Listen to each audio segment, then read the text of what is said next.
Assalamualaikum warahmatullahi wabarakatuh. Perkenalkan, kami dari kelompok 8 ingin mempresentasikan mengenai product, services, and brands building customer value, yang mana bahan dari presentasi kami itu dari bahan Al-Serhan chapter 3, 8, dan 9.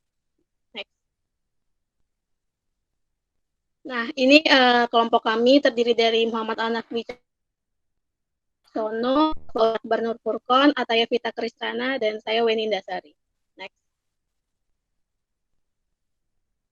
Nah, ini chapter tadi saya telah bahas. Chapter 3 itu mengenai Islamic Product, chapter 8 Islamic Branding, Konsep dan Background, chapter 9 mengenai Islamic Branding, Brands, and as a Good Deed.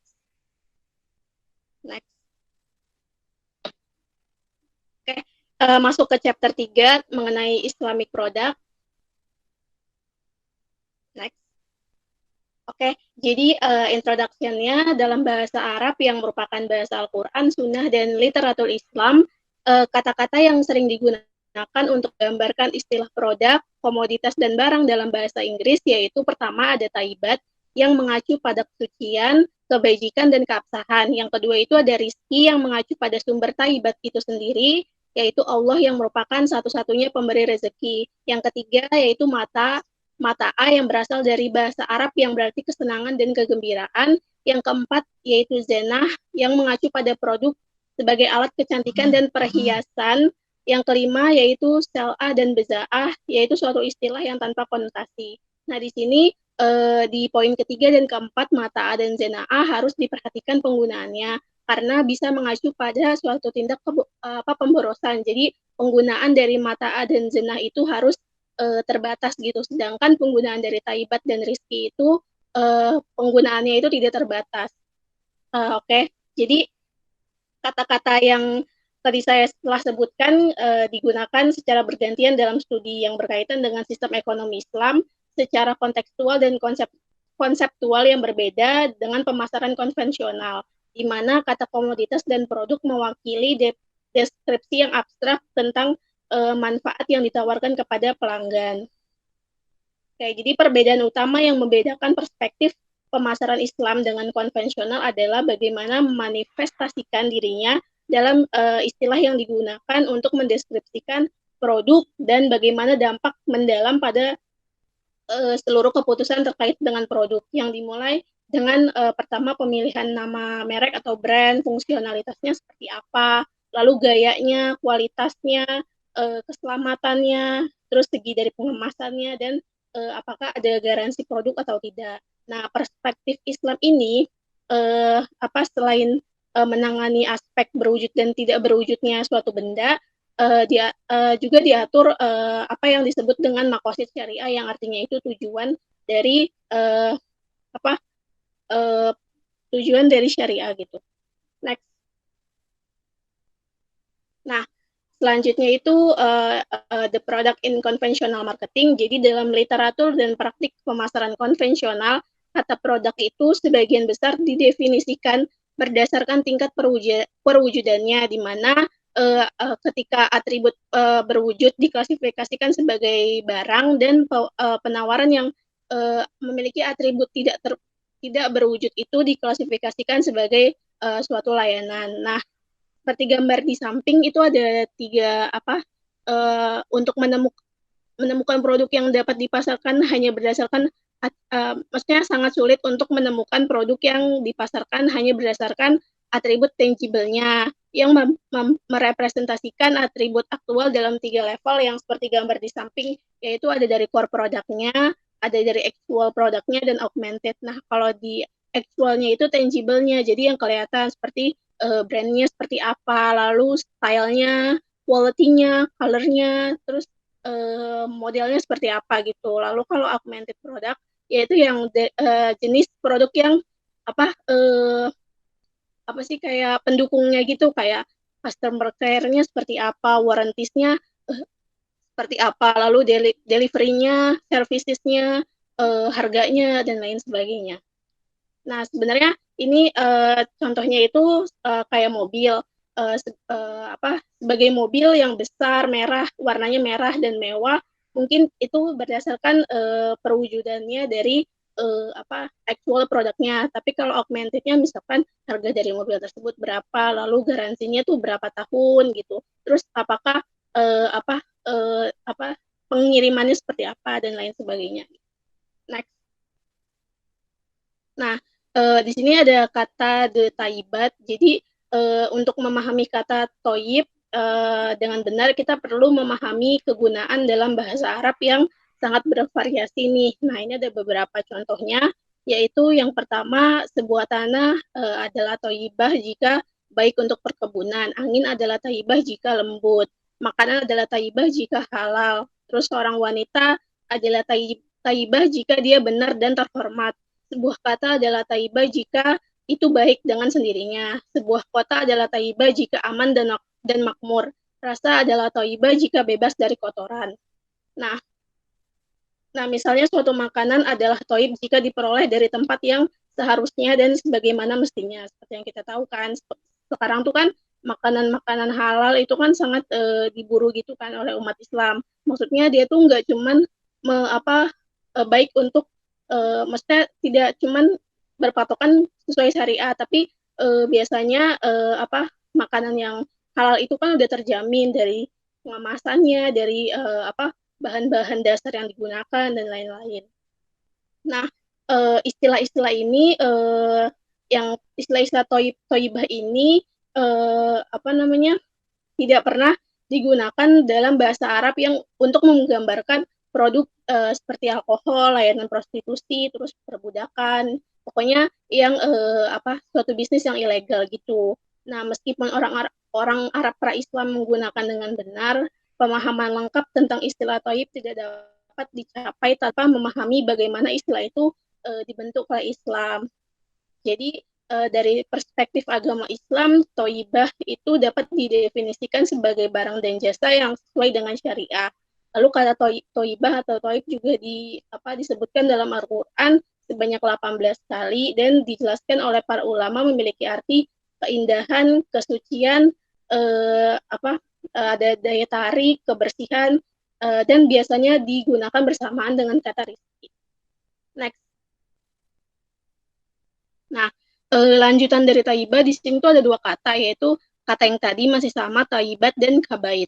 Nah, kalau taibat yang tadi kan sudah dijelaskan, ini menguntungkan oleh seorang muslim karena sesuai dengan pedoman dari syariah. Sedangkan kata kabait ini semua yang tidak dapat memberi manfaat kepada seorang muslim dalam cara yang sesuai dengan keadaan normal. Misalnya seorang muslim diperbolehkan untuk mengonsumsi secukupnya dari produk yang tidak sesuai dengan syariah. Misalnya dia lagi kesesat di dalam hutan, nggak tahu mau makan apa gitu kan. Makanya dia boleh untuk makan misalkan contohnya ada babi ini yang lewat, dia boleh untuk memakan babi tersebut gitu. Tapi makannya itu secukupnya, nggak boleh sampai berlebihan. Nah, kategori taibah dan kabait ini memiliki implikasi yang signifikan bagi produsen maupun konsumen. Konsumen muslim tidak diperbolehkan untuk mengkonsumsi produk apapun yang bukan dari taib atau toib. Dan pelanggaran aturan ini tanpa keharusan diterima secara agama dan akan mengakibatkan tentunya ada dosanya. Nah, misalnya kan kayak hukuman bagi orang-orang yang pengedar narkoba gitu kan. Dari segi pengedarnya dia bakal dihukum secara finansial, denda atau fisiknya juga bakal dihukum. Nah, selain itu juga pengedar juga terus juga penyeludupan orang yang makan narkoba juga kan bakal ada hukuman-hukuman yang telah diatur gitu kan. Makanya dari segi produsen sama konsumennya tuh memiliki dampak yang buruk gitu dari penggunaan kabait ini. Nah, lalu menurut ajaran Islam, kabait itu merupakan produk buruk dan najis, bukanlah barang yang habis pakai yang dianggap taibah,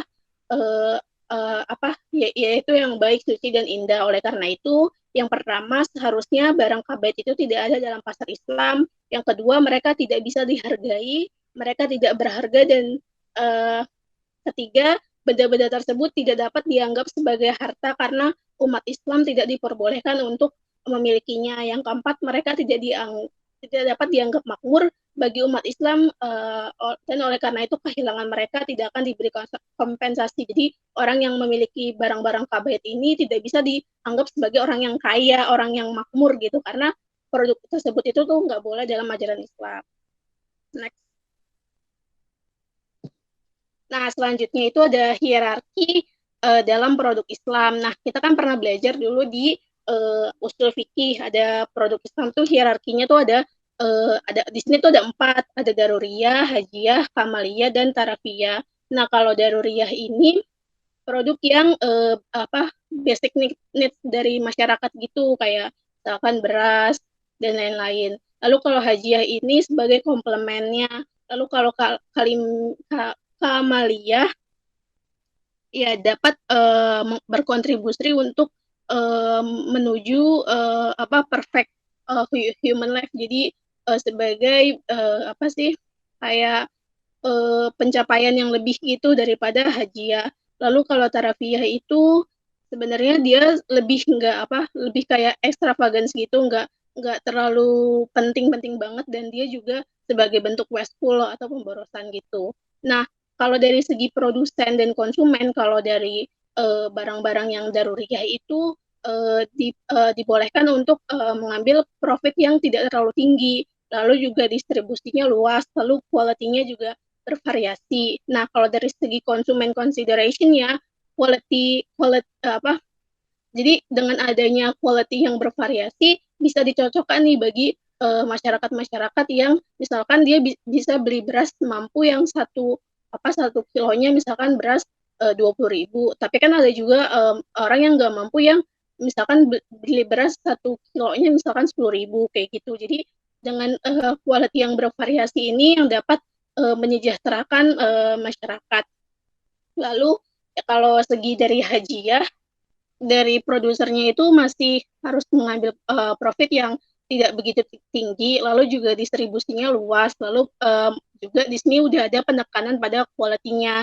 Nah, ini sebenarnya dari consumer consideration-nya itu sama dengan daruriyah, tetapi di sini konsumsinya itu sudah fokus di quality-nya seperti apa, atau quality-nya itu yang lebih tinggi gitu. Lalu kalau dari kamaliyah atau improvement-nya ini, produsernya itu bisa mengambil profit yang tinggi. Lalu ini juga diperuntukkan untuk masyarakat yang middle class, jadi kayak untuk yang pendapatannya itu agak lumayan tinggi. Lalu juga brandnya differentiation.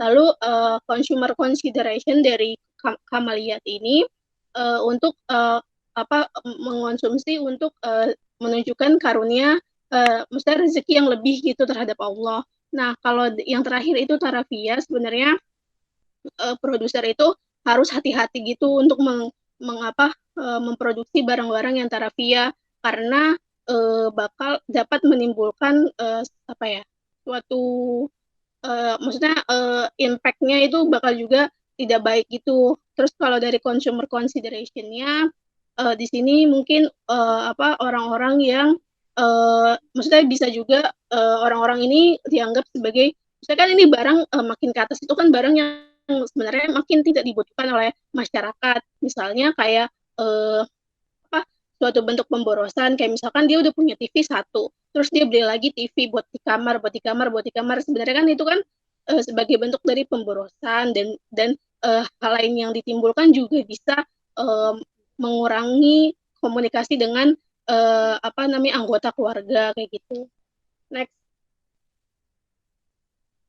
Nah, daruriyah itu konsep bertahan hidup dalam Islam melampaui konsep kelangsungan hidup dalam konvensional dan mencakup pelestarian 5 pilar atau kita sebut sebagai ini namanya makosid syariah yang ada 5. Yang pertama itu ada agama, jiwa, akal, keturunan, dan harta. Nah, di mana jumlah tersebut itu apa di termasuk ke dalam makanan dan minuman, serta pakaian, transportasi dasar, pengobatan, layanan kesehatan, lalu keamanan, kehormatan, kekayaan, dan misalkan kebutuhan akan buku. Lalu yang kedua itu hajiyat, yaitu sesuai dengan produk dasar seperti yang dinyatakan sebelumnya, tetapi berbeda dalam segi kualitasnya. Nah, kualitas, jumlah, dan ketersediaan. Jadi di sini tuh kualitasnya sudah ditekankan. Jadi meskipun merupakan tugas negara untuk memastikan bahwa semua warga negara mendapatkan kebutuhannya dengan cukup, juga merupakan tanggung jawab agama dari rakyat itu sendiri untuk naik ke atas hierarki. Jadi semakin lama tuh sebenarnya diperbolehkan untuk semakin meningkat, tapi tidak boleh sampai terjadinya suatu bentuk pemborosan. Next.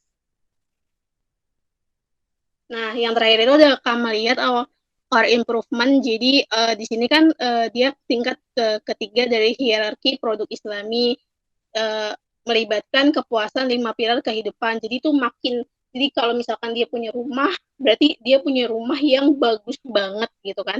Terus kalau dia bisa beli makan. Nah, kalau di Kamalia ini dia bisa beli makan yang maksudnya makanannya tuh mahal banget gitu kan. Nah, kamaliyah itu adalah artinya tuh perbatasan, yang mana seorang tidak boleh melebihi apa yang dianggap sebagai bentuk syukur dengan mengonsumsi atau memperoleh apa yang pasti tidak membuat hidupnya jelas lebih baik, atau tidak perlu mendapatkan mobil kedua atau TV kedua jika dirasa sudah cukup. Nah, di sini sebenarnya sih ada lagi aturan produsen. Nah, di sini ada aturan produsen di mana harus mempertimbangkan dengan cermat pedoman ketika memprioritaskan apa yang harus mereka produksi. Yang pertama itu penting penting atau enggaknya suatu produk ini untuk memperkuat iman di kalangan umat Islam. Nah, yang kedua itu penting atau enggak nih produk untuk menjaga jaminan sosial. Yang ketiga, penting atau tidaknya produk ini dalam pelestarian kesehatan fisik dan mental. Yang keempat yaitu peran dari mereka dalam mendukung masyarakat melalui penciptaan lapangan kerja sebagai contoh. Nah, jadi di sini sebenarnya dari segi konsumen dan produsennya itu harus hati-hati kalau udah di tahap ini. Jadi kayak produsennya seperti yang tadi saya telah sebutkan, jadi tidak boleh memproduksi jika suatu barang jika memang barang ini tuh sebenarnya nggak berdampak signifikan terhadap perubahan kesejahteraan bagi masyarakat muslim. Next. Oke. Selanjutnya akan dijelaskan oleh Ahnaf.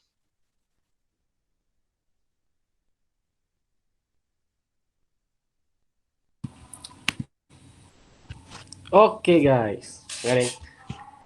Allah.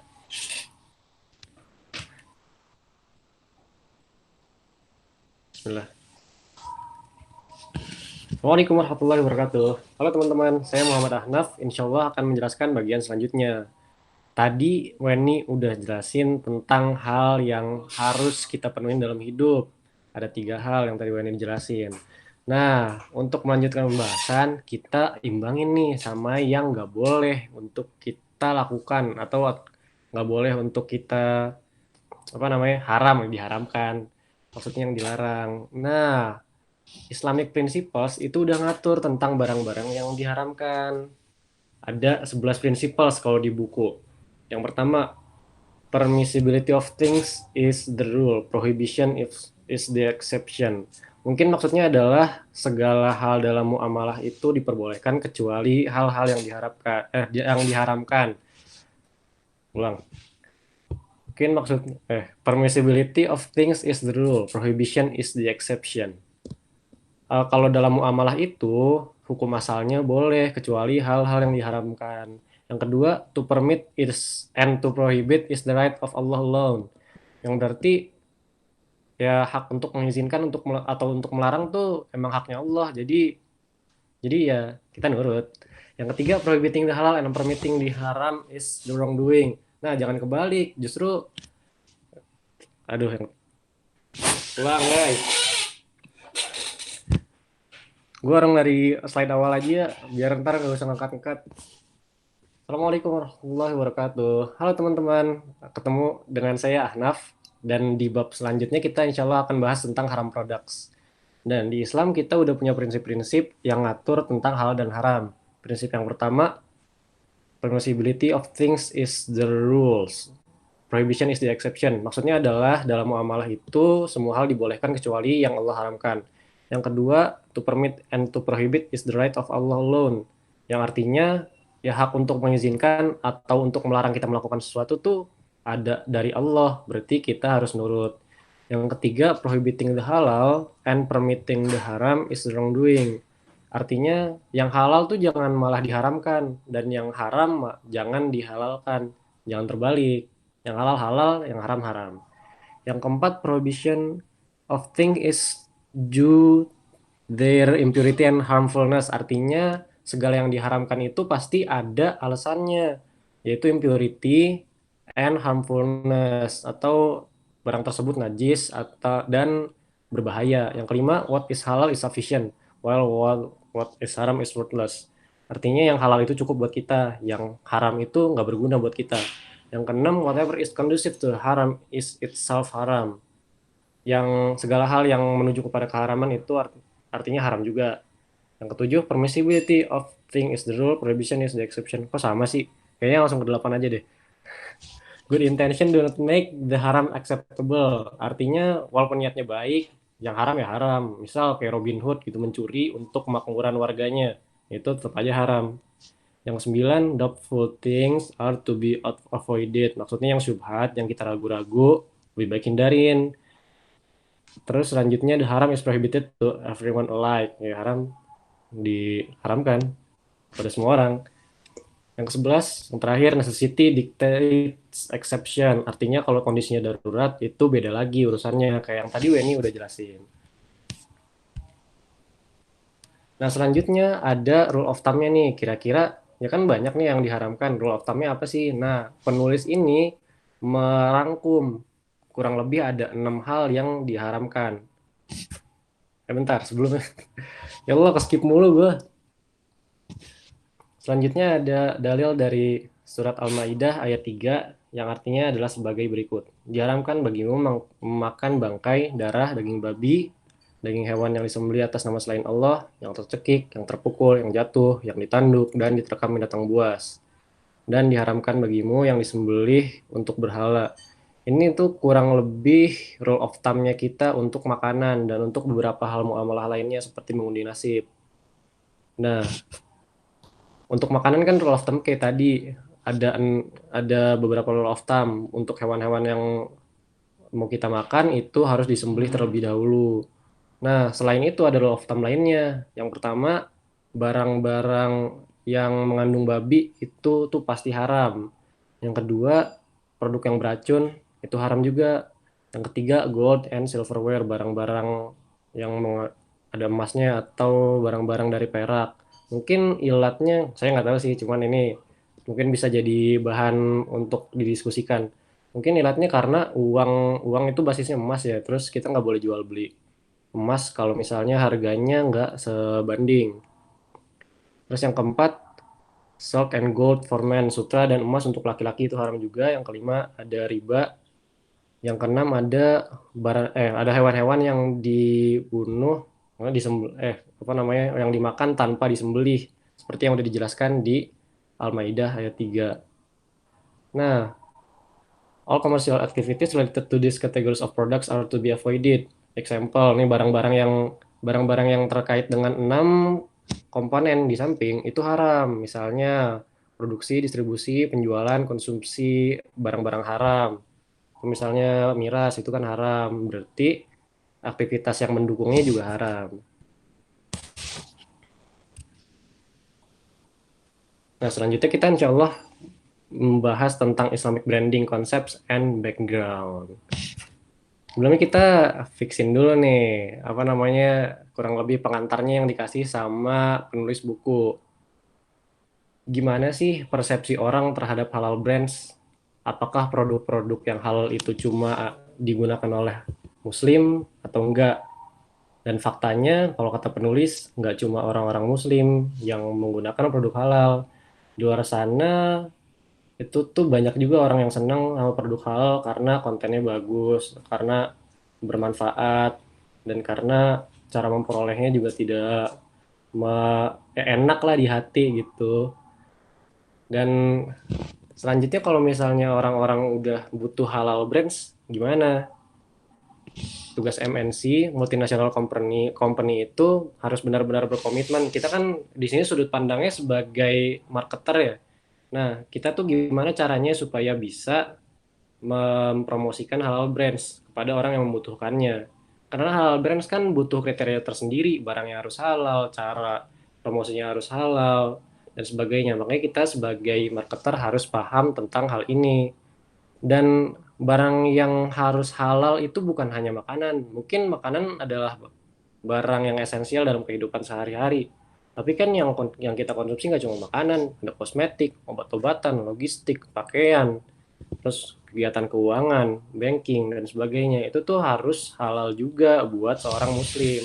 Makanya kita sebagai marketer ya sebisa mungkin gimana caranya supaya bisa memarketingkan hal Islamic branding.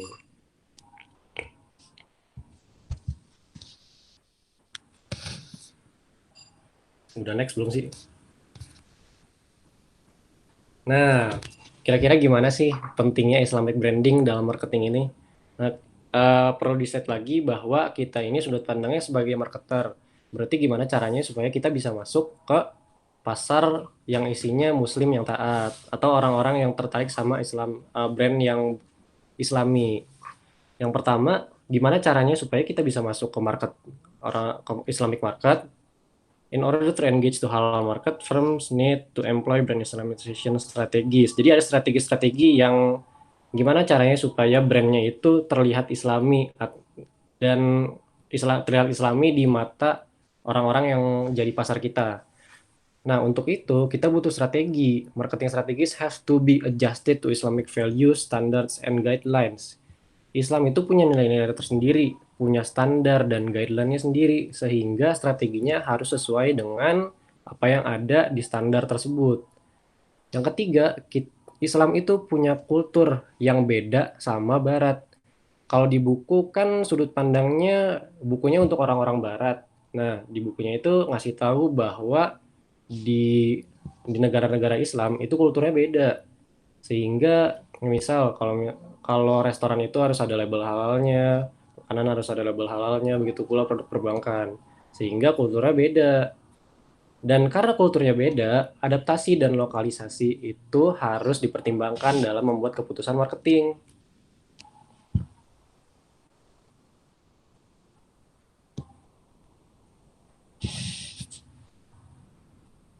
Selanjutnya kita ke religion as a brand. Maksudnya religion as a brand gimana? Misal, dengan bikin label halal, dengan mengklaim sesuatu sebagai halal, itu kan orang jadi bisa apa namanya jadi tertarik ya. Nah kenyataannya untuk melabeli sesuatu sebagai halal itu nggak sembarangan. Kenapa nggak bisa sembarangan? Halal itu kan harus kontennya halal, harus cara menyampaikannya halal, dan segala sesuatu yang meliputinya juga halal. Misal kalau kita jualan makanan, bahannya harus halal, proses distribusinya harus halal, ngepaknya harus halal, dan segala yang meliputinya harus halal. Cara penjualannya juga termasuk. Sehingga nggak bisa sembarangan nih perusahaan melabeli produk sebagai produk halal.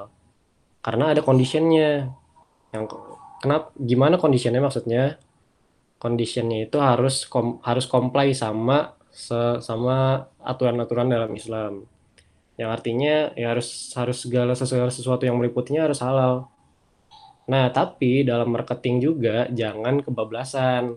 Misal ada merek yang namanya Coca-Cola, itu kan mengundang polemik.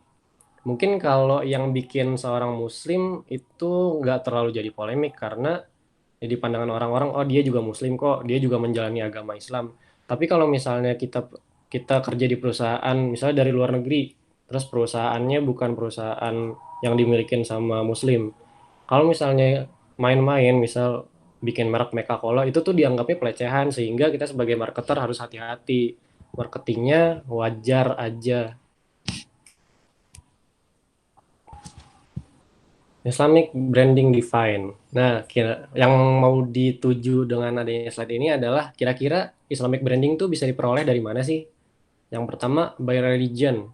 Maksudnya by religion apa? Kalau misalnya ada produk, ada Islamic brand, yang comply banget sama agama Islam, itu tuh secara otomatis dengan brand yang halal atau Islamic branding. Nah, yang kedua, by origin. By origin maksudnya apa? Produk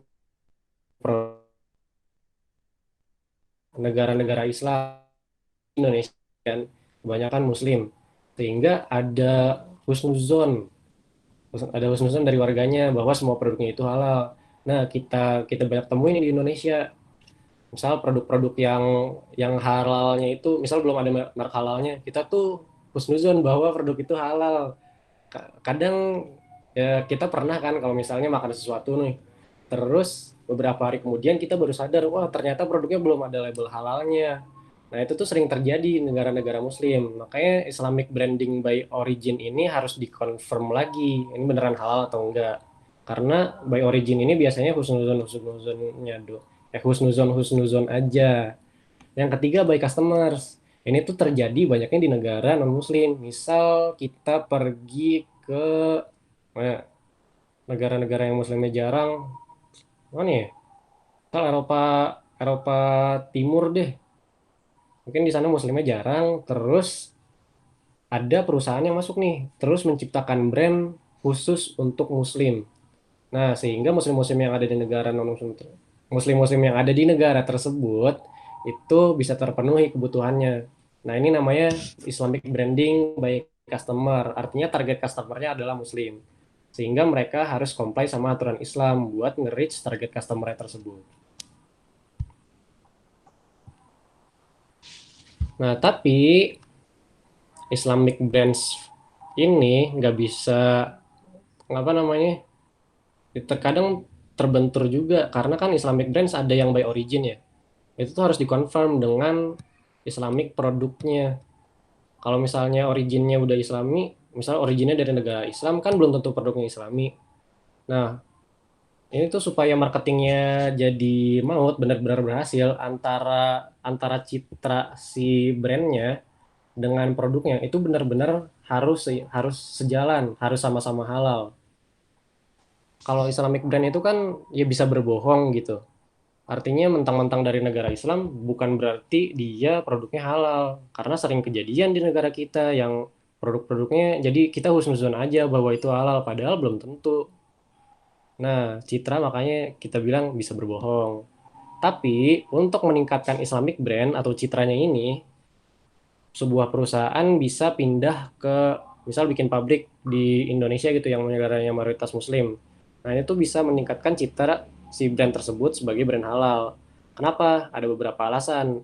Yang pertama, kalau ke Muslim market atau negara Islam itu kan pegawai-pegawainya Muslim. Berarti orang-orang yang ada di sana itu dianggap mengertilah tentang Islam sehingga nggak mau melakukan hal-hal yang diharamkan. Yang kedua, ada juga di negara Muslim itu segala sesuatunya, apa namanya, sumber dayanya itu dari Muslim juga sehingga insya Allah terjamin kehalalannya. Itu husnuzan-husnuzannya pasar ya. Nah, tapi si husnuzannya ini harus diimbangin juga dengan produk yang syariah comply atau Islamic products. Nah, si produk ini harusnya jadi prioritas bagi kita marketer untuk mengkampanyekan kehalalan.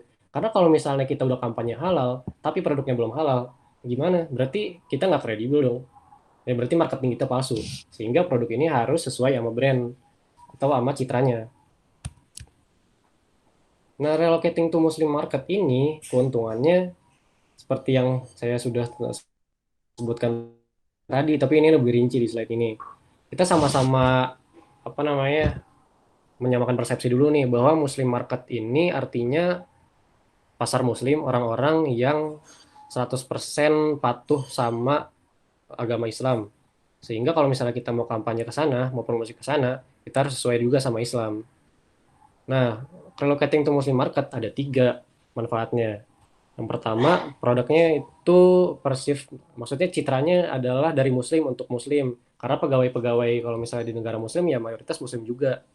Yang kedua, logistiknya perceived as halal. Maksudnya kalau misalnya ngangkut barang-barang itu dari barang mentah sampai barang jadi itu kan harus harus ketat juga ya, pengirimannya nggak boleh dicampur sama barang-barang yang halal, yang haram, nggak boleh pakai mekanisme yang tidak dihalalkan. Nah, kalau misalnya di negara Islam itu logistiknya juga dianggap halal, comply semua sama aturan-aturan Islam. Yang ketiga, kalau misalnya si perusahaan tersebut pakai bahan-bahan mentah dari negara Islam tersebut, itu si citra perusahaannya, citra citra brandnya itu jadi bagus karena ibaratnya memberdayakan warga lokal lah gitu. Nah, itu kan kelebihannya, tapi ada juga kekurangannya. Bayangin kita ada produk apa ya yang biasanya di lokal ada, yang diimpor ada. Misal snack deh, cemilan-cemilan. Itu kan ada cemilan, ada keripik nih, keripik singkong nih. Ada keripik singkong yang lokal yang di pinggir jalan sama keripik singkong yang dari luar nih, yang brand-brand luar. Nah, itu kan kalau misalnya kita bandingin bakal lebih banyak orang yang beli brand dari luar karena mereka lebih percaya. Sehingga brand-brand dalam negerinya itu malah jadi kalah saing.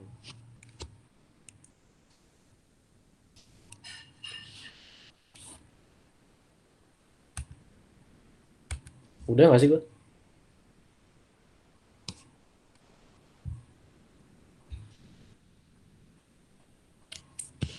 Jan, lanjut Jan.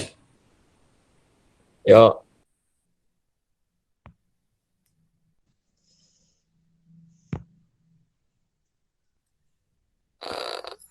oke. Assalamualaikum warahmatullahi wabarakatuh.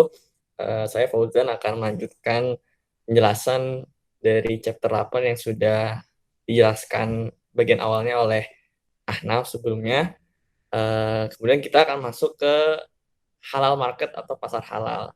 Nah, saat ini itu halal itu maknanya itu tidak hanya sebagai sekarang ini halal itu maknanya tidak hanya sebatas sebagai kewajiban agama karena sekarang ini kayak halal itu sudah menjadi sebuah bisnis yang istilahnya terms yang sudah lebih besar daripada itu, kayak misalkan udah merambah ke keuangan syariat, terus misalkan obat-obatan halal, makanan halal, dan itu tuh sudah istilahnya sudah cocok dengan eh, konsumen modern yang khawatir akan permasalahan-permasalahan tentang entah itu kebersihan makanan atau keterjaminan apakah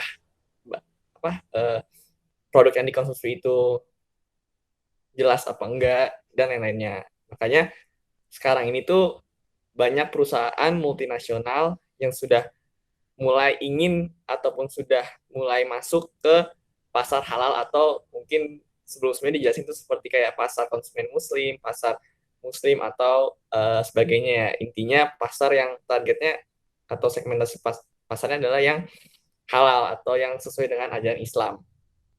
Nah, makanya itu tadi kayak halal udah bukan sebatas kewajiban agama aja.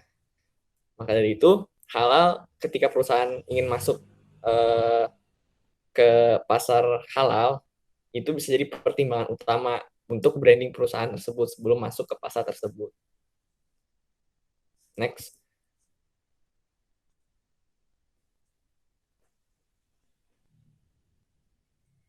Next.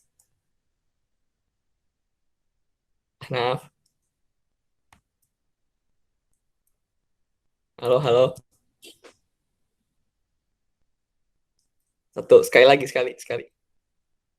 Sekali klik. Nah, jadi sekarang selanjutnya adalah sebelumnya.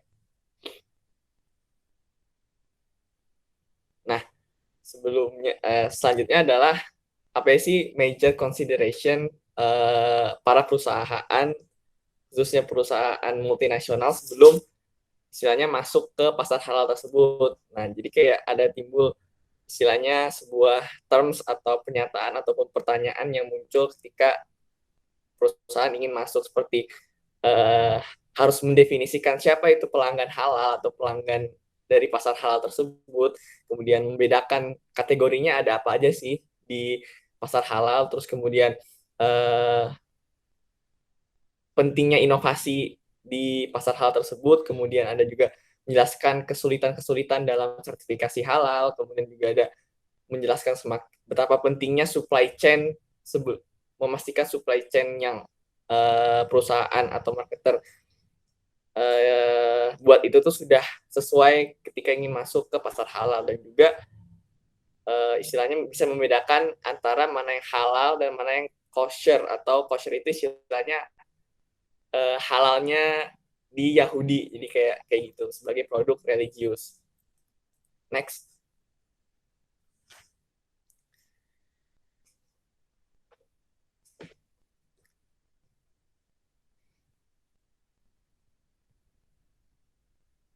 Sebelumnya nah ini.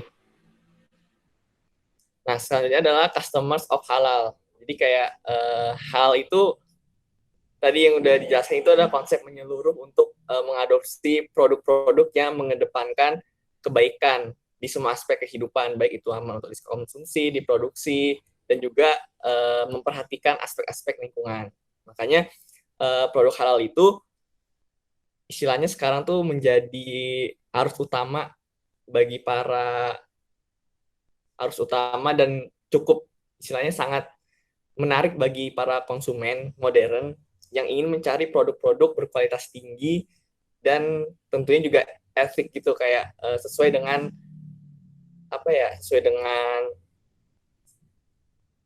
ajaran-ajaran religius juga. Dan juga customer of halal market ini juga sebenarnya nggak sepenuhnya tadi yang sudah dijelaskan sebelumnya, nggak cuman orang Islam aja, orang Muslim saja, banyak yang juga orang-orang non Muslim yang ingin mencari produk-produk halal gitu. Dan juga selanjutnya maka dari itu untuk mempelajarinya produsen harus mempelajari aturan-aturan yang istilahnya memandu para konsumen di pasar halal ini dalam berkonsumsi. Jadi kalau misalkan perusahaan atau marketer sudah mempelajari hal-hal tersebut, bisa jadi itu menjadi suatu opportunity, kayak bakal bisa ya, di PPT itu kayak ada mendapatkan pengikut setia lah istilahnya, kayak ya, ketika udah sesuai dengan apa yang diinginkan oleh konsumen di pasar halal tersebut, jadinya kayak para konsumen ini brand ini bagus nih, kita di sini aja kalau mau beli segala macam gitu. Dan itu juga ketika udah istilahnya mendapat pengikut setia seperti itu, ya akhirnya bisa menghasilkan penjualan yang lebih baik, lebih luas, dan menguntungkan bagi perusahaan-perusahaan yang akan memasuki pasar halal tersebut. Nah, tapi sebelum perusahaan atau marketer itu bisa memenuhi kebutuhan konsumen Muslim maupun non Muslim di pasar halal tersebut kebutuhan akan produk halal, mereka tuh harus paham batasan-batasan apa saja yang menentukan konsumsi mereka. Dan hal ini tuh juga pasti sulit karena yang sudah dijelaskan sebelumnya, mungkin secara global itu tidak ada istilahnya otoritas halal dunia, misalnya kayak International Halal Organization, kalau misalnya kayak gitu, itu kan nggak ada. Jadi kayak sulit untuk istilahnya memahami batasan-batasan tersebut, karena ya walaupun guidelines-nya jelas kayak mungkin di Al-Quran atau di hadis, tapi tetap ya tadi kayak nggak ada yang memegang istilahnya memegang otoritas tertinggi terkait kehalalan atau istilahnya yang menentukan hal atau tidaknya suatu produk itu secara global.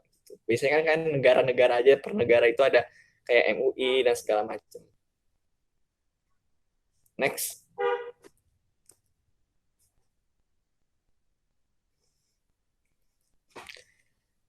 Nah, selanjutnya ada namanya hal kategoris atau kategori halal. Nah, di buku Al-Serhan ini dijelaskan ada 3 kategori istilahnya produk atau jasa halal yang punya keterkaitan yang istilahnya keterkaitannya tinggi gitu.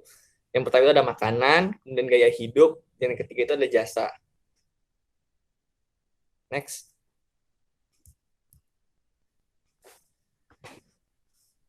Nah, yang pertama itu adalah kategori makanan. Nah, pada awalnya itu konsep makanan halal atau ya makanan halal, produk makanan halal di dunia itu istilahnya tidak terlalu dikenal karena di negara-negara Arab sendiri yang istilahnya yang sejarahnya adalah ya Islam memang datang dari rumpun negara Arab, maksudnya rumpun negara Arab di bagian negara-negara Arab itu tidak terlalu mempedulikan, awalnya tidak mempermasalahkan terms halal tersebut karena di negara-negara Arab tersebut sudah dianggap sudah pasti bahwa semua makanan yang dijual di pasar negara-negara Arab sebelum adanya globalisasi itu halal.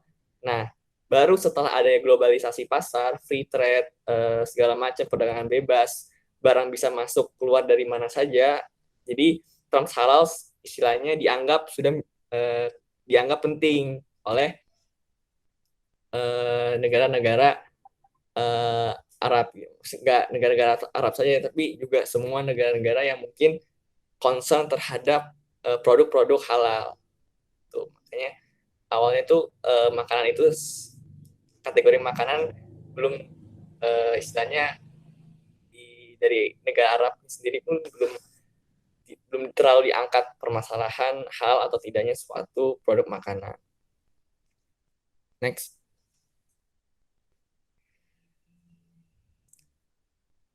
Sebelumnya. Nah, yang kedua ada gaya hidup. Nah, kami di sini mencoba membawa salah satu produk gaya hidup yaitu kosmetik.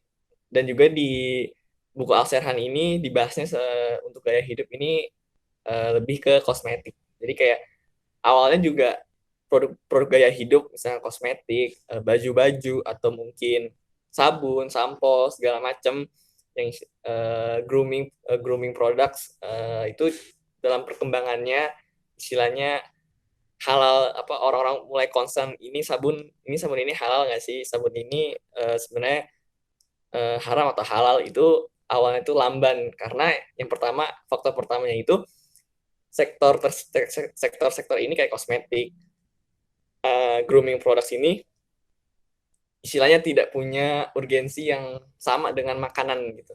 Jadi orang-orang dulu masih menganggap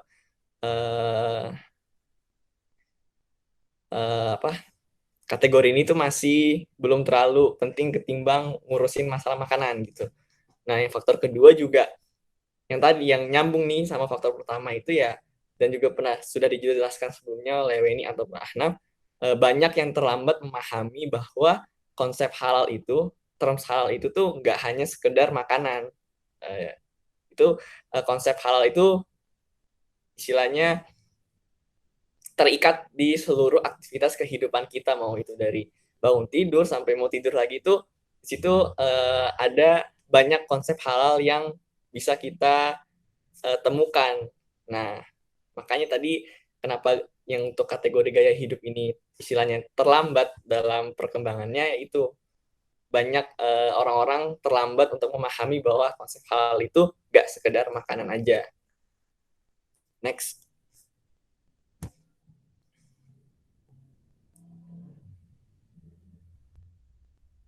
Nah, yang ketiga adalah kategori jasa. Nah, di buku Al-Serhan ini yang paling pertama sektor jasa yang istilahnya paling pertama mulai untuk masuk ke terms halal ini, yang pertama itu keuangan ya. Dengan kita tahu sendiri ya, dari awal seperti ada bank syariah, terus ada saham syariah, ada sukuk, asuransi syariah, dan segala macam. Nah, yang kedua itu ada istilahnya bukan perhotelan sebenarnya, kayak hospitality, cuman kami mengartikannya sebagai mungkin perhotelan atau penginapan, karena ya sekarang banyak juga udah mulai ada hotel-hotel syariah, hotel-hotel halal, penginapan syariah, dan segala macam. Next. Nah, kemudian kita bahas soal halal innovation. Nah, kenapa halal innovation itu penting? Karena yang tadi udah dijelaskan Ahnaf, kayak sebenarnya agama Islam itu bisa menjadi sebuah marketing atau pemasaran yang kuat, kayak ideologi atau mungkin ajaran Islam itu bisa menjadi sebuah tools pemasaran yang kuat. Tapi nggak selamanya itu bisa diandalkan oleh para perusahaan yang ingin masuk ke pasar halal. Karena pada akhirnya orang-orang tidak akan membeli produk-produk halal karena kata halal aja. Kayak banyak faktor-faktor lain yang kenapa mereka itu bisa concern halal tuh sebenarnya halalnya apakah logo aja atau memang dijamin halalnya dari awal sampai akhir. Nah, kayak seperti itu. Makanya mengedepankan ideologi atau ajaran Islam untuk istilahnya sebagai branding atau marketing itu nggak bisa sampai diandalkan. Harus ada inovasi-inovasi yang diperlukan. Makanya itu penting bagi perusahaan yang ingin atau sudah masuk di pasar halal untuk berinovasi.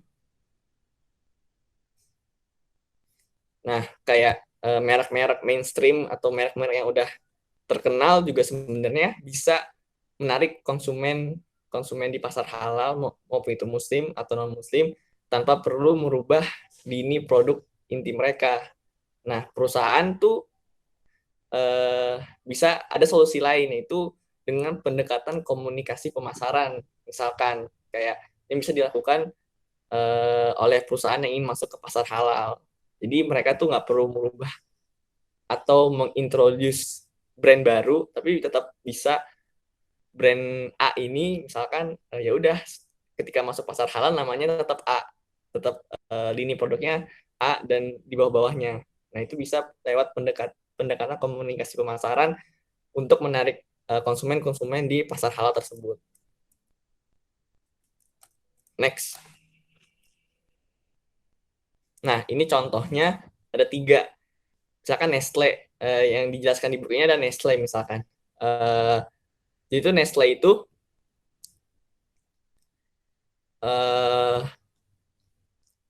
dalam istilahnya sebagai perusahaan pertama yang mulai concern terhadap produk halal dengan dibentuknya komite halal lah, istilahnya komite halal yang namanya menjamin atau membuat value chain produk-produknya untuk bisa diterima di pasar halal, tapi tetap namanya tetap Nestle, cuman ada misalnya unit tersendiri yaitu unit halal yang memang fokusnya untuk menyediakan produk-produk halal bagi konsumen di pasar halal. Nah, kemudian yang ada di Indonesia nih contohnya Sharp. Sharp itu kan brand dari Jepang. Kita tahu itu brand dari Jepang. Nah, mereka untuk bisa masuk ke pasar halal ini mereka memperkenalkan kulkas halal, kulkas dengan logo halal MUI. Nah, itu kan bisa suatu inovasi yang istilahnya nggak perlu sampai harus merubah nama atau identitas brand dari Sharp itu sendiri. Ya udah namanya tetap Sharp, cuman ada lini produk yang namanya Sharp dengan logo halal MUI kayak gitu. Misalkan inovasinya. Dan juga kayak misalkan Bank Mandiri yang udah punya perusahaan Bank Mandiri Syariah, itu juga sebagai bentuk inovasi, namanya tetap Mandiri gitu loh. Tapi mereka punya istilahnya unit, bukan maksudnya bukan UUS, tapi kayak unit terpisah yang emang concernnya adalah untuk menyediakan jasa bagi mereka yang ada di pasar halal. Itu adalah mereka yang ingin punya istilahnya tabungan atau jasa keuangan yang syariah. Seperti itu. Next. Nah, kemudian ini ada halal certification. Itu sertifikasi halal yang mungkin kalau di Indonesia namanya sertifikasi dari MUI ya, atau sekarang udah mulai diambil sama BPJPH. Nah, apa sih gunanya halal certification ini? Yang pasti yang pertama itu adalah untuk meyakin kalau untuk dari sisi perusahaan itu biar meyakinkan konsumen kalau produk yang marketer atau perusahaan jual ini tuh halal. Ya, makanya dengan adanya sertifikasi halal itu bisa efek selanjutnya adalah tercipta opportunity besar, kesempatan besar. Karena kalau emang perusahaan ingin masuk ke pasar halal, Berarti kan mau nggak mau ada beberapa hal yang diubah dari proses produksi atau supply chain-nya mereka. Nah, ini bisa menjadi opportunity besar, kayak istilahnya risk and return-nya tuh tinggi gitu loh. Jadi kayak ada kesempatan ketika emang udah mengubah supply chain, ya mungkin perusahaan bisa tetap melayani konsumen mereka yang bukan di pasar halal maupun di pasar halal. Jadi kayak istilahnya dapat pasar baru gitu, nggak tanpa harus eh, bikin istilahnya nama baru. Kayak yang penting mengubah supply chain-nya aja. Makanya itulah salah dua manfaat dari halal certification. Nah, eh, selanjutnya, nah kemudian ini ada istilahnya tantangan-tantangan yang dihadapi oleh MNCs atau multinational corporations eh, yang ingin memasuki pasar konsumen enggak pasar halal lah istilahnya, kayak Islamic markets, halal markets, Muslim markets, dan istilah lainnya itu intinya sama, itu pasar yang menyediakan produk-produk halal. Itu ada istilahnya ada tiga tantangan. Yang pertama itu adalah brand entry mode, atau bagaimana perusahaan, metode seperti apa yang perusahaan ambil untuk masuk ke pasar, kemudian country origin, dan kemudian juga ada standar halal secara global. Next. Nah, ini ada yang pertama itu brand entry mode. Jadi kayak di sini tuh dibahas kayak permasalahan utama apa sih yang dihadapi oleh perusahaan ketika akan masuk pasar konsumen muslim atau mungkin pasar halal, uh, dalam dari segi brandnya itu tersendiri. Apakah timbul pertanyaan kayak ketika mereka ingin masuk ke pasar halal, pertama kayak kita nih sebagai perusahaan apakah harus menggunakan merek yang udah ada, ataukah kita ketika mau masuk pasar halal ini membuat merek khusus untuk pasar tersebut, jadi kayak terpisah, atau kita menggunakan istilahnya melakukan uji coba dengan merek penguji, atau menggunakan eh, metode campuran dari ketiga pertanyaan yang sudah disebutkan tadi, mungkin menggabungkan merek yang sudah ada dengan penguji, atau membuat merek khusus kemudian diuji terlebih dahulu, atau semuanya dikombinasikan. Next.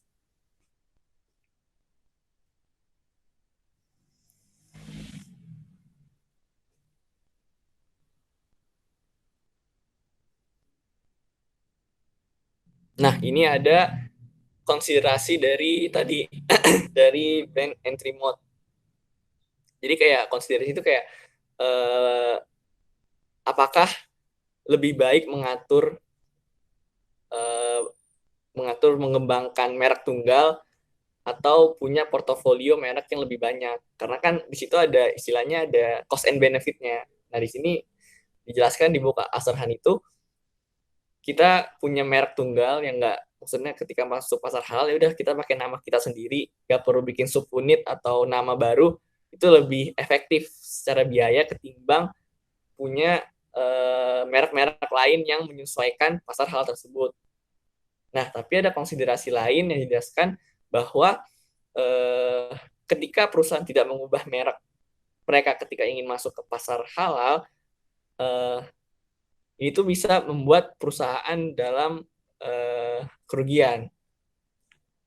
Makanya, dan kemudian ada konsiderasi lain, apakah kita menggunakan merek penguji aja untuk istilahnya menyebarkan resiko atau meminimalisir risiko. Maaf, suara berisik. Yang terakhir itu apa? Kita memakai merek penguji aja untuk istilahnya menyebarkan atau meminimalisir resiko dari kerugian perusahaan. Kayak misalkan contoh, McDonald's ketika ingin masuk ke pasar halal di negara Arab, apakah mereka akan mengubah namanya menjadi Mac Arabia? Itu kan mungkin kita mikir nggak make sense, tapi ya bisa aja sebenarnya McDonald's dulu mempertimbangkan seperti itu ketika ingin masuk pasar halal di Arab, atau mungkin ingin masuk pasar halal di Indonesia. Apakah supaya istilahnya, apakah mungkin McDonald berpikir kayak apa, ubah namanya jadi McDoddy atau McDaddy gitu. Mungkin ada pertimbangan-pertimbangan seperti itu, kayak apakah memang cukup pakai kita namanya tetap dengan nama McDonald tapi produknya kita ubah, atau kita juga mengubah keseluruhan dengan mengintroduce brand baru atau menguji brand baru itu. Nah, ketika perusahaan menggunakan istilahnya merek penguji itu, sebenarnya istilahnya lebih visible, karena ketika perusahaan tersebut mengintroduce merek penguji yang baru yang mungkin namanya berbeda dari nama merek, istilahnya merek perusahaan utamanya, ketika gagal mereka diterima di pasar halal, itu nggak akan mencoreng nama perusahaan utama mereka, karena mungkin ya udah sebagai uji coba. Jadi kayak di situ ada konsiderasi gitu loh, kalau misalkan pakai nama asli kita pas diintroduce gagal, udah kita rugi, nggak bisa masuk lagi. Tapi kalau misalkan kita pakai merek penguji atau bikin brand baru, ketika gagal kita masih bisa coba lagi dengan nama lain, tapi di situ ada istilahnya trade off biaya yang dikeluarkan dalam merancang hal tersebut. Nah, di situ ada konsiderasi yang dihadapi oleh perusahaan ketika ingin masuk ke pasar halal. Next. Nah, kemudian ini ada country origin. Nah, jadi kayak ini country origin ini membahas tantangan ketika perusahaan itu menghadapi istilahnya konsep yang istilahnya kalau untuk pasar halal bagi konsumen muslim tuh agama dan kehidupan itu terikat. Makanya dibahas di buku Al-Serhan ini, jadinya konsumen muslim di pasar halal itu lebih sensitif secara emosional. Nah, keterikatan ini antara agama dan kehidupan, istilahnya kehidupan sehari-harinya itu bisa mempengaruhi behavior konsumen muslim di pasar halal terhadap produk atau perusahaan yang mereka pilih. Makanya identitas nasional sebuah perusahaan dapat menentukan kemungkinan suatu negara, suatu konsumen ini memilih, menerima atau mendukung suatu merek yang masuk ke pasar halal. Misalkan contohnya negara-negara Arab. Ketika misalkan contoh perusahaan Amerika yang mungkin ya kita tahu sering berkonflik dengan negara-negara Arab, ingin masuk ke pasar halal di Arab, itu pasti ada tantangan tersendiri. Apakah kita nih sebagai brand Amerika, apakah akan diterima di negara Arab? Karena mungkin udah terbentuk gitu loh, kayak identitasnya kayak negara Amerika ini negara yang jahat karena sering berkonflik dengan beberapa negara, berperang dengan negara-negara Arab. Nah, di situ istilahnya tantangannya di situ, makanya nama tantangannya country origin. Jadi perusahaan yang ingin masuk ke suatu negara, ke suatu pasar halal di suatu negara, itu harus memahami apakah persepsi kebangsaan mereka, kebangsaan pasar halal tersebut di negara tersebut itu akan membantu atau menghalangi kita sebagai perusahaan ingin masuk ke pasar halal tersebut. Nah, di situ kayak jadi tantangan yang dibahas di buku Al-Serhan ini. Next.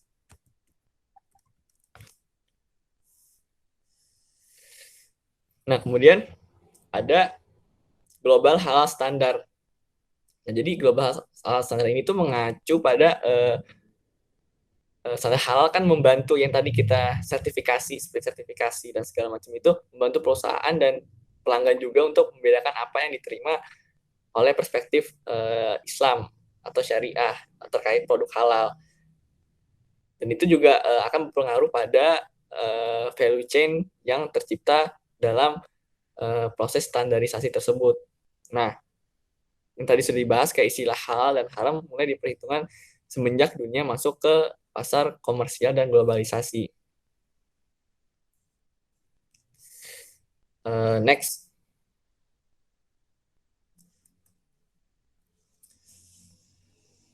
Nah, tadi yang udah dibahas kayak globalisasi, kayak kan akhirnya globalisasi itu membuat eksposur produk-produk yang non halal maupun yang halal tuh istilahnya tercampur gitu kan, karena ya tadi free trade itu kayak barang masuk keluar itu bebas, makanya kebutuhan standarisasi bagi konsumen di pasar halal itu tuh menjadi penting, baik bagi perusahaan atau maupun konsumen itu sendiri gitu. Nah, penetapan standar halal ini juga menjadi tugas yang sulit, apalagi levelnya level global, karena kesulitan ini muncul dari kenyataan bahwa proses dalam menciptakan standarisasi global itu tuh menuntut banyak pihak-pihak yang terlibat, kayak misalkan kita yang tadi saya istilahnya coba contohkan, misalkan dunia melalui PBB misalkan ingin membentuk International Halal Organization yang mengatur istilahnya standar global halal global secara keseluruhan. Itu kan pasti kan menuntut pihak-pihak banyak yang terlibat, kayak misalkan dari negara-negara manapun pasti akan terlibat dalam prosesnya, dan itu nggak mudah. Ya. Jadi kayak prosesnya panjang, dan ini tuh makanya jadi suatu hal yang sulit dicapai kalau memang misalnya sertifikasi halalnya itu harus global gitu loh. Nah, next. Nah, makanya akhirnya karena hal itu sulit dicapai, eh, banyak lembaga sertifikasi halal di dunia yang berdiri. Tapi masalahnya ada lagi, yaitu memunculkan kebingungan eh,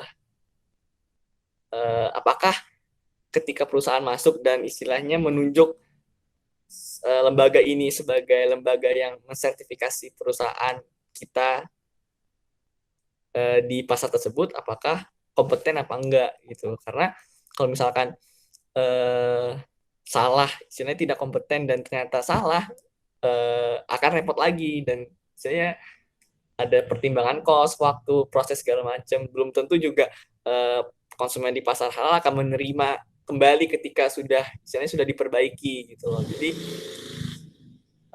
makanya penting untuk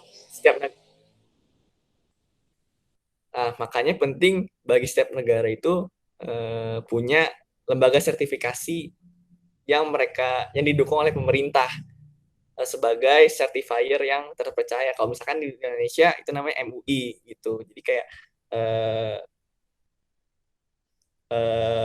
istilahnya standar globalnya diturunkan menjadi standar negara. Jadi karena global halal standarnya itu istilahnya sulit tercapai, jadi kita pakai metodenya tantangan untuk mengatasi maksudnya solusi dari tantangan ini, kayak kenapa nggak dipilih negara aja, kayak misalkan di Indonesia yaudah MUI diamanatkan oleh, maksudnya, dan sekarang pakai BPJPH yang udah diamanatkan oleh undang-undang seperti itu. Next. Nah, terakhir ada konklusi atau kesimpulan dari chapter 8 yang sudah saya dan Ahnaf bahas sebelumnya. Next. Nah, konklusinya itu yang pertama, kita harus perusahaan sebagai marketer untuk memaksimalkan peluang sukses ketika ingin penetrasi atau masuk ke pasar halal, perusahaan atau marketer itu harus membangun kompetensi lokalisasi merek. Maksudnya brand buildingnya itu menyesuaikan dengan target pasar di negara tertentu. Jadi misalkan McDonald masuknya ke Indonesia, ya inovasinya mungkin contohnya kayak misal produk dikombinasikan dengan rendang, dikombinasikan dengan ayam geprek dan segala macam. Contohnya kayak gitu. Istilahnya mereknya dilokalisasi, istilahnya dibuat sesuai dengan culture atau kebudayaan di negara tersebut. Nah, Makanya yang tadi di poin selanjutnya itu perusahaan yang ingin masuk ke pasar halal itu butuh cultural awareness dan local knowledge ketika ingin masuk ke pasar halal atau pasar konsumen muslim supaya bisa menyesuaikan dan diterima oleh para konsumen di pasar tersebut. Dan juga yang tadi sempat udah dibahas tentang brand entry mode, perusahaan juga harus punya metode yang tepat ketika ingin masuk ke pasar halal. Dan terakhir, perusahaan atau marketer perlu menyadari bahwa ya tadi status halal itu penting, gak cuman gak cuman terpampang di logonya aja, itu harus tercipta dari seluruh istilahnya proses produksi atau supply chain yang ada di perusahaan tersebut ketika ingin mempersiapkan masuk ke pasar halal seperti itu. Selanjutnya kita masuk ke chapter 9 yaitu mengenai Islamic branding, brands as good deeds. Next. Jadi introduction-nya saat ini praktik Islamic branding sudah mendapatkan momentum yang cukup besar di kalangan akademisi yang istilahnya yang terjun di dunia bisnis Islam. Nah, walaupun masih ada juga mereka yang mungkin istilahnya dari orang-orang konvensional istilahnya yang juga mulai merambah dan menekuni bidang Islamic branding ini. Nah, tandanya apa sih sudah mulai istilahnya momentumnya sudah mulai meningkat, yaitu adanya publisitas atau publikasi-publikasi terkait jurnal, artikel ataupun teori-teori buku dan lainnya itu terus meningkat secara signifikan dan pembahasannya menarik-menarik. Nah, itu juga selain itu juga banyak dihasilkan organisasi-organisasi atau acara-acara yang memang membahas secara khusus terkait Islamic branding di dunia. Nah, salah satu hasil yang benar-benar istilahnya terlihat dan reliable sebagai teori-teori Islamic branding itu adanya Journal of Islamic Marketing yang bisa diakses di beberapa website penyedia jurnal atau artikel. Next. Nah, maka dari itu terlihat jelas bahwa permintaan, istilahnya demand di Islamic branding itu sangat besar dan memang butuh keahlian baru dalam memasuki bidang ini. Nah, itu didorong juga pasar Islam atau pasar halal yang sudah disebutkan, dijelaskan sebelumnya itu yang potensinya semakin besar. Dan juga semakin banyaknya perusahaan-perusahaan multinasional yang bersaing di pasar halal tersebut dan tren-tren baru yang muncul dari perusahaan-perusahaan yang memang didanai oleh istilahnya didanai oleh Islamic world atau kayak dunia negara-negara Islam mungkin dari Arab atau Timur Tengah atau mungkin Indonesia yang memang menargetkan produk-produk halal yang diberikan kepada pasar konsumen non Muslim. Nah, ini sedikit ada overview dari pasar halal. Jadi di pasar halal itu awalnya itu cuman lingkupnya adalah di lingkungan organisasi konferensi Islam atau OKI atau OIC. Karena dari negara itu sebenarnya mewakili sebagian besar perekonomian pasar halal. Nah, tapi selain negara-negara OKI yang terdaftar hingga saat ini, itu juga tetap memiliki pangsa pasar yang layak dan punya cukup kontribusi terhadap perkembangan pasar halal.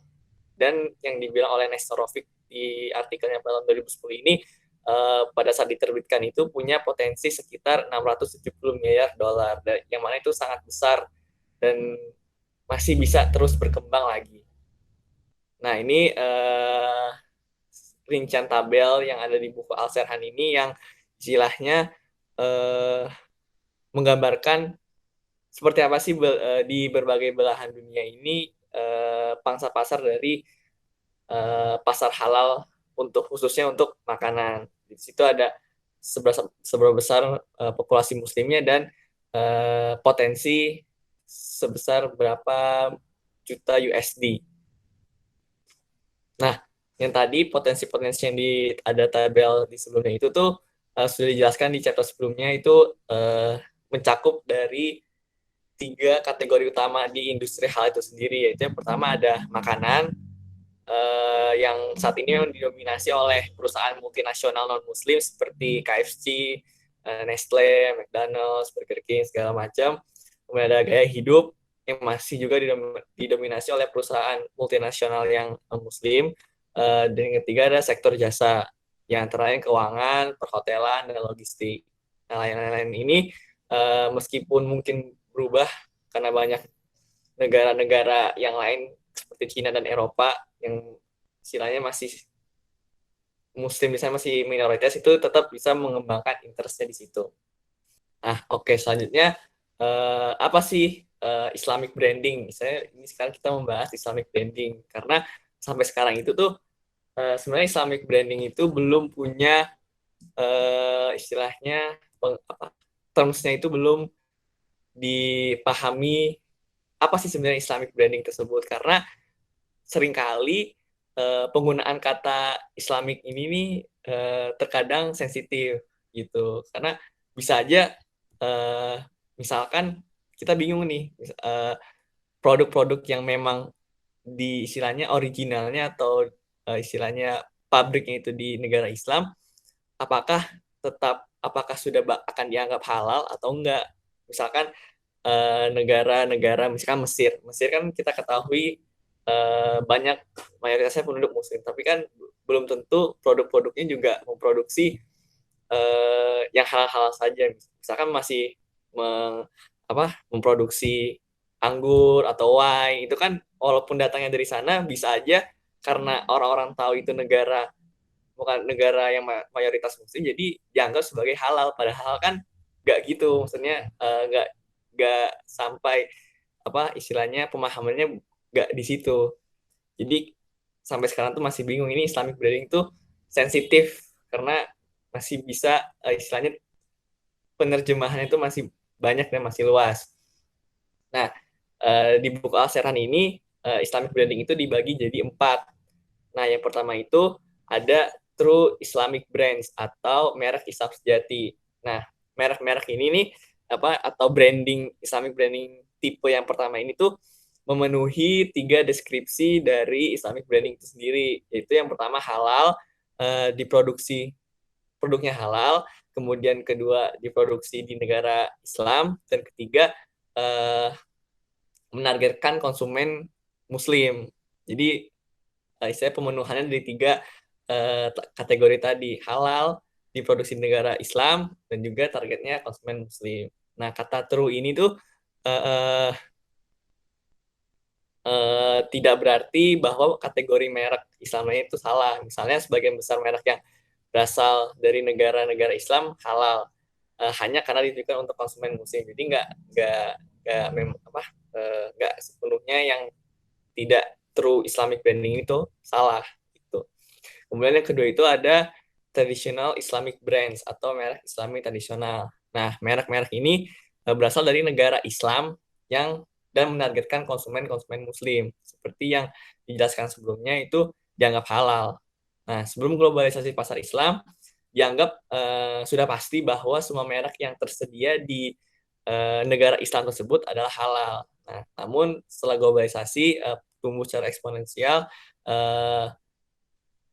industri halal ini mulai menarik baik bagi muslim yang ingin menjalankan kewajiban agamanya mengkonsumsi atau membeli produk-produk halal, dan juga non-muslim yang ingin istilahnya mendapatkan produk-produk yang punya istilahnya kepastian dari sisi kebersihannya, sehingga motivasinya disebutkan adalah kesederhanaan, kemurnian, dan kemanusiaan, sehingga dianggap dengan mengkonsumsi produk-produk halal bagi orang-orang non-muslim itu bisa mewujudkan ketiga hal tersebut tadi, kesederhanaan, kemurnian, dan kemanusiaan.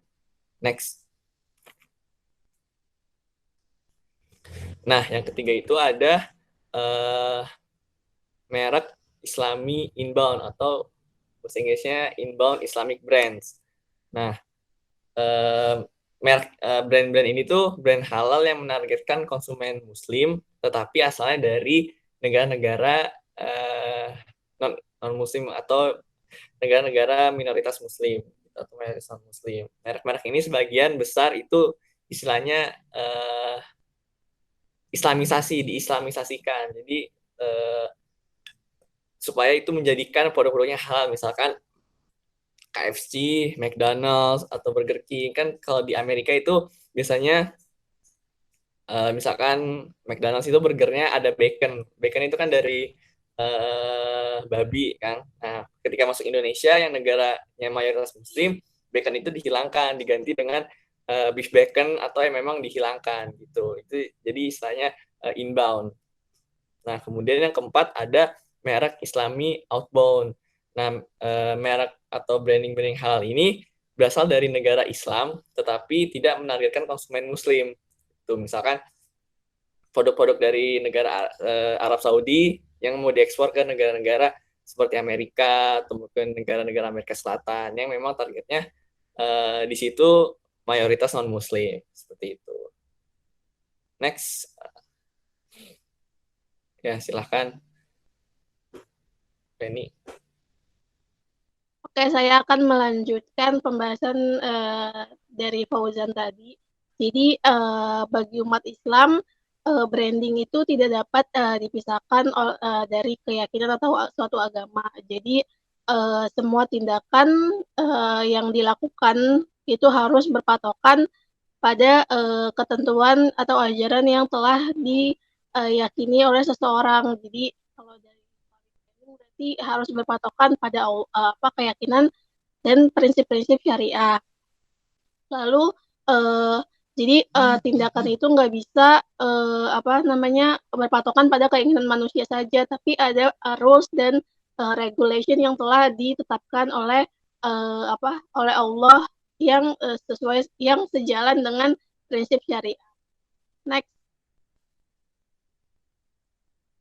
Nah, misalnya hubungan perdagangan. Jadi meskipun menghasilkan kepuasan keinginan duniawi, kayak misalkan kita mendapatkan suatu barang, terus kita sebagai pembeli kita mendapatkan barang, terus sebagai penjual kita juga mendapatkan profit gitu kan. Nah, tapi selain itu juga harus di ini juga nih ditempa juga dengan maksud maksud dari ilahinya. Nah, lalu oleh karena itu seluruh hubungan tidak lagi bersifat materialistik. Jadi nggak hanya berpatokan pada uang dan uang, tapi ada juga unsur-unsur yang sebenarnya itu nggak kelihatan gitu. Dan merubah menjadi perbuatan yang baik yang nantinya tuh akan dicatat amal-amal baik dan amal-amal buruk setiap umat manusia yang misalkan salah satunya itu melakukan hubungan perdagangan. Next. Nah, jadi poin yang pertama yaitu membuat merek Islamik berbeda. Yang membuat merek Islamik berbeda adalah bahwa produsen di sini tidak hanya membuat suatu benda, tapi mereka membuat kebenaran. Jadi barang atau produk yang mereka jual itu harus sesuai dengan kebutuhan atau needs dari konsumen-konsumen Muslim gitu. Terus juga dari sisi pembeli, mereka juga tidak hanya membeli kebutuhan dan bahan-bahan, tetapi mereka juga harus memperhatikan apa yang benar-benar mereka butuhkan, apa yang benar-benar urgent dalam kehidupannya, kayak gitu. Nah, secara khusus ahli branding non-muslim mengalami kesulitan nih dalam membedakan dan menjalankan antara menjalankan Islam dan memiliki pengetahuan tentangnya. Nah, makanya konsultasi branding seringkali gagal dalam mengapresiasi dalaman merek yang tertanam dalam agama. Nah, sebenarnya kan bukan suatu hal yang sulit untuk kita menghafal atau kita tahu beberapa item yang dianggap haram dalam Islam. Tapi faktanya kayak banyak yang tidak ngeh akan produk-produk yang maksudnya yang yang non halal kayak misalkan alkohol kayak gitu-gitu, kayak misalkan maksudnya ada beberapa kayak kue kan mengandung rum itu kan haram gitu kan, tapi banyak yang maksudnya tidak aware akan produk-produk yang non halal ini. Next.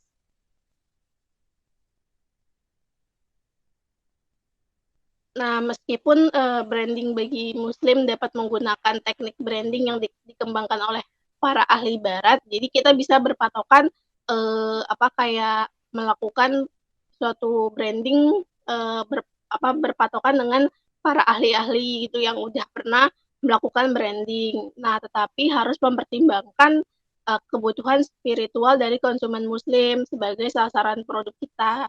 Nah, bagi Muslim yang tumbuh lebih, jadi semua tindakan terintegrasi dan semua tindakan yang menyenangkan atau tidak menyenangkan bagi Allah. Dan dengan demikian kita tuh harus hati-hati tentang apa, kapan, di mana, bagaimana, dari siapa, dan berapa banyak yang barang yang kita konsumsi. Maksudnya kan kita konsumsi itu nggak boleh yang terlalu berlebihan gitu kan. Karena suatu sikap yang pemborosan itu kan dibenci oleh Allah. Nah, pemasar dapat dengan mudah melupakan rantai panjang pertanyaan dan masalah yang saling terkait ini untuk dipertimbangkan dan dengan demikian berisiko mengasingkan pelanggan musim mereka. Gitu. Next. Nah, di sini umat Islam secara intrinsik termotivasi untuk secara aktif memboikot merek-merek yang tampaknya melanggar sebagai ajaran Islam. Jadi di sini mungkin umat Islam bisa setidaknya menghindari merek-merek yang menjual produk-produk tidak halal gitu. Kata ini secara aktif berarti mendorong orang lain untuk memboikot juga.